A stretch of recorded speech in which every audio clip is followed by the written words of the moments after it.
প্রিয় দর্শক, আসসালামু আলাইকুম। আপনারা সবাই কেমন আছেন? আশা করছি আপনারা সবাই ভালো আছেন। আজকে আরও একটি সুন্দর পাতার ভিডিও নিয়ে হাজির হয়েছি। অবশ্যই আপনারা এই ভিডিওটি শেষ পর্যন্ত দেখবেন।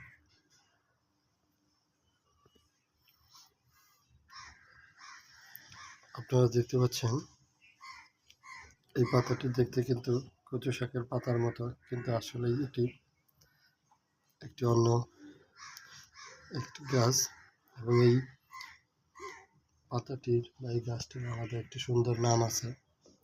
আপনাদের এলাকায় এই গাছটিকে কী নামে ডাকা হয়ে থাকে আপনারা কিন্তু কমেন্টস করে জানাবেন। এই গাছটি আমরা কিভাবে টবের মধ্যে রোপণ করেছি আজকে সেই সম্পর্কে আপনাদেরকে বলবো।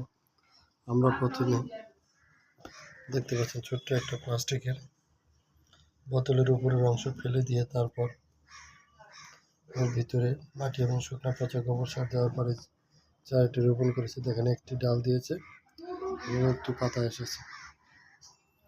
তো এই পাতাটি কিন্তু সুন্দর দেখা যাচ্ছে। এরকম আরও আস্তে আস্তে অনেক পাতা আসবে, তখন কিন্তু এই গাছটিকে অনেক ভালো লাগবে।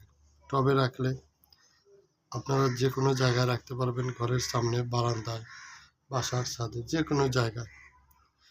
বিশেষ সেই জন্য আমি টবের মধ্যে রোপণ করেছি। চাইলে কিন্তু আপনারা টব ছাড়াও মাটিতেও রোপণ করতে পারবেন। তো যেহেতু এই গাছটি একটি ছোট গাছ, যে কোনো জায়গায় সহজে এদিক সেদিক সরানো যায়, তাই আমি মনে করি যে টবে লাগানোই ভালো। সেই জন্য আমি টবে রোপণ করেছি। যাই হোক, যদি আপনাদের কাছে আজকের এই ভিডিওটি ভালো লেগে থাকে তাহলে অবশ্যই এই ভিডিওতে একটি লাইক দিয়ে চ্যানেলটি সাবস্ক্রাইব করে দেবেন। আবারও দেখা হবে নতুন কোনো ভিডিও নিয়ে। সেই পর্যন্ত ভালো থাকবেন, সুস্থ থাকবেন। সবাইকে ধন্যবাদ। আসসালামু আলাইকুম।